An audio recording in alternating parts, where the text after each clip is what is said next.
Messieurs, dames, Bandai a annoncé plusieurs Figuarts Zero qui arriveront en 2025 et on va se pencher sur deux licences. La première, une licence puissante qui marque les esprits, on parle de One Piece bien sûr. Et la deuxième, qui fait son petit bout de chemin et qui semble titiller un petit peu la communauté, on parle de Dandan. Je crois que ça s'appelle comme ça, hein, Dandan. Bref, il y a des choses à dire, il y a des choses à voir, j'arrête de parler et puis on passe la seconde tout simplement.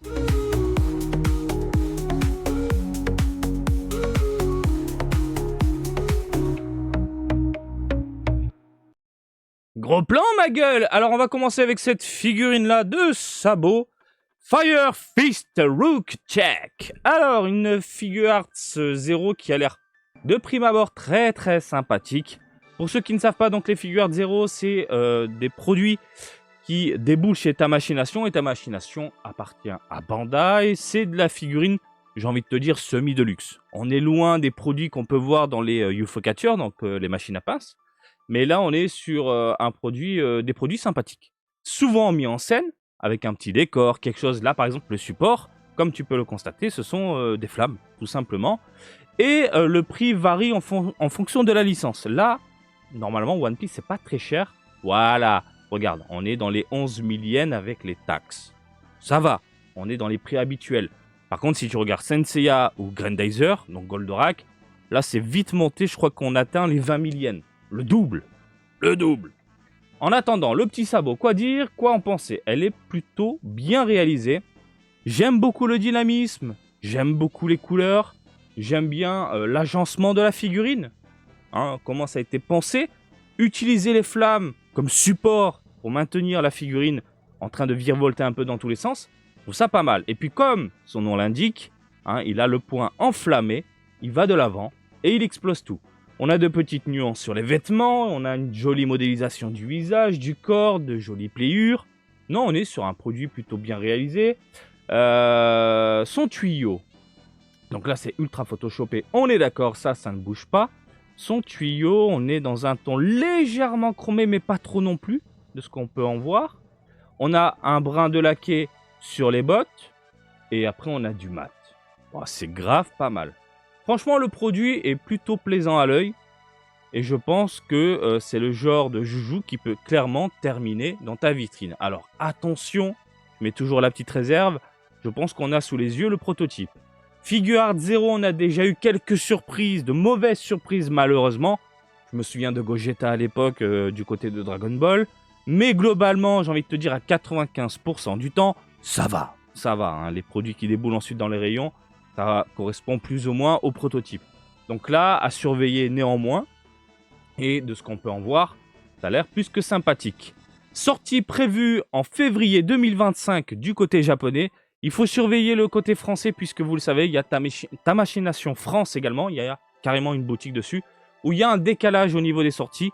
Si vous êtes vraiment pressé, février 2025, mieux que ça j'ai envie de vous dire. Si vous êtes au Japon, vous pouvez vous faire plaisir avec ce petit sabot. Donc voilà, plutôt plaisant comme tu peux le constater. Elle va mesurer dans les 19 cm. Pour ajouter 1 ou 2 cm avec Bandai à chaque fois, hein, donc Tamashii-Nation, j'imagine dans les 20 cm environ. C'est pas mal, c'est grave pas mal. On continue cette fois-ci avec de la Nami, hein, Lightning Blast. Eh bien, c'est bien foutu, hein. C'est grave bien foutu. Je sais pas ce que vous en pensez, mais elle est super jolie. Oh oui, madame. Bonsoir. Je vais devenir fou. Donc, modélisation plus que sympathique. Les cheveux, c'est vraiment le point faible de cette figurine-là, je trouve. Même si, comme on peut le voir, hein, les mèches ont été tailladées. Mais à ce côté lisse et légèrement fatigué au niveau de la mèche, où tu as l'impression de voir un chewing-gum qui coule. Attention, j'exagère un petit peu, parce que globalement, encore une fois, ça reste propre.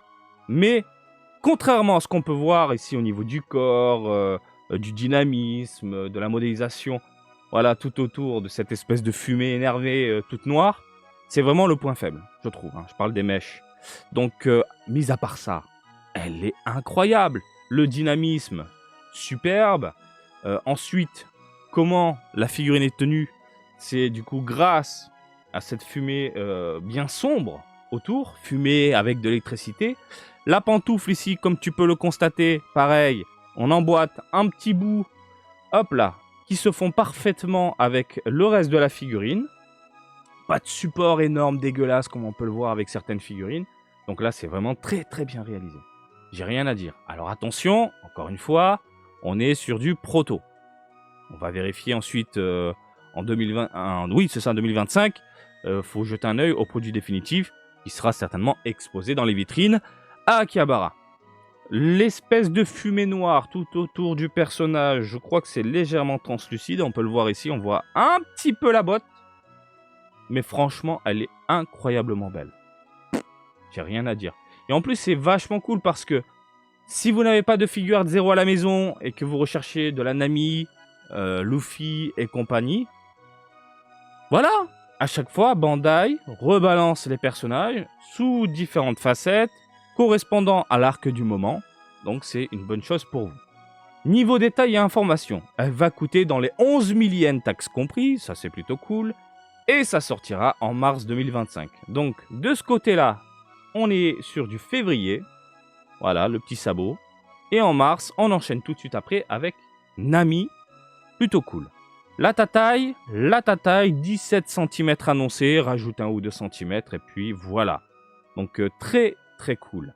Ensuite, et bien évidemment, hein, ils peuvent pas louper ça, le héros de retour. On a du Luffy bien énervé qui rentre dans le tas avec plein de petits points qui apparaissent un peu autour de lui, qui se fondent avec la fumée qui virevolte autour de lui. Et ça rend trop bien. Mais vraiment trop bien. Vous êtes chanceux du côté de One Piece parce que moi j'aimerais bien avoir des figurines Dragon Ball tous les mois comme ça. Hein. Non mais vraiment. Donc là ça sortira je crois, c'est ça, avril.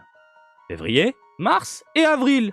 Au prix, putain, 9900 yens. Moins cher que les autres. Moins cher que les autres et plus belle.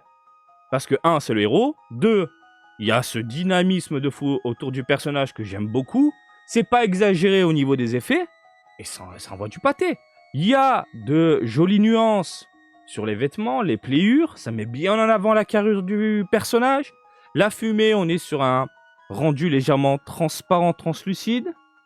C'est bien pensé. Hein, le mec a conçu la figurine, baf, il va mettre autour, au niveau des bottes, au niveau des épaules. Et comme tu peux le constater, c'est aussi le support qui va permettre de mettre la figurine debout. Là, gros plan sur sa gueule, gros plan ma gueule. Et ça rend trop bien. Ça rend vraiment trop bien. Comme tu peux le voir également, les différents points, on est sur du laqué. Et j'aime beaucoup ce dégradé de laqué qui part tout doucement vers du mat. On espère voir la même chose au niveau du produit définitif. En attendant, là, c'est super bien réalisé. Et ça se fond parfaitement avec les vêtements. Le visage, bon, le visage est super propre. C'est clean, c'est impeccable, c'est ultra vénère. On avait zizir. Voilà, du Luffy qui envoie du très lourd. Pour avril 2025, moi je dis pourquoi pas. Elle va mesurer dans les 18,5 cm. Oui, ils sont précis, mais ils ne le sont jamais, vous le savez, parce qu'encore une fois, il faut rajouter 1 ou 2 cm. Bref, joli bébé. Joli bébé pour 9900 yens, taxes incluses. Chose à prendre en compte, selon les boutiques où vous allez au Japon, c'est pas uniquement Akihabara, j'allais dire Akihabara, mais si vous allez à Osaka, etc., selon les boutiques, ils vous enlèvent les taxes. Parce que vous êtes touriste, étranger, et ensuite vous repartez tranquillement chez vous, donc vous pouvez demander de virer les taxes. Au final, la figurine vous revient à 9 000 yens. Et on a également ça, Okalun, c'est bien Dan, hein, vous pouvez me reprendre. Hein. Ça sortira en avril 2025, au prix de 11 000 yens. Et elle est super jolie. J'ai vu les 2 premiers épisodes, c'est pas mal. Franchement, c'est pas mal. Hein. Il y a un petit côté décalé, sexy, énervé, mignon, etc. Et la figurine, là, elle est super bien réalisée. Donc là, la fusion entre le garçon timide et mémé tout fracassé, le résultat, bah, ça rend trop bien. Le dynamisme, les effets autour qui explosent, légèrement bleutés autour du personnage, j'aime bien. On a les cailloux qui virevoltent, et en même temps il va super vite. La fumée, le support, on est sur un petit rocher. C'est super propre. Pour 11 000 yens, comme ça, ce qui est annoncé pour le moment, on est sur quelque chose de clean et d'impeccable.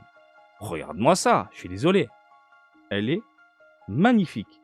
Les lunettes, comme tu peux le constater, on est sur du transparent. Ils sont pas partis sur un truc où on va rajouter de la peinture. Il y a de légers dégradés au niveau des extrémités, des cheveux. Donc le côté grisâtre qui tire vers du blanc, etc. Non, franchement, c'est quelque chose de cool pour les fans de cette licence-là, qui cartonne au Japon au passage, hein, puisque en tête de gondole dans les librairies, on a ces mangas-là, à côté de One Piece. Voilà. Donc elle va mesurer, alors ça sortira en avril 2025, elle va mesurer, elle a l'air super grande par contre. C'est tout, 15 cm 15 cm en hauteur, mais en largeur, elle est quand même assez imposante, j'ai l'impression. Hein, on est d'accord. Mais franchement, pour 11 000 yens, c'est super clean. Bref, voilà les figurines qui arrivent du côté de ta machination en avril 2025, du moins début 2025. Il y a de quoi vous faire plaisir, on est d'accord. Vous pouvez réagir dans les commentaires pour ne pas changer. Et comme d'habitude, je vous invite à me suivre sur Twitter, Facebook, Twitch et TikTok. Marty Japan. Et je vous dis à très bientôt. Allez, salut, bisous, ciao, ciao!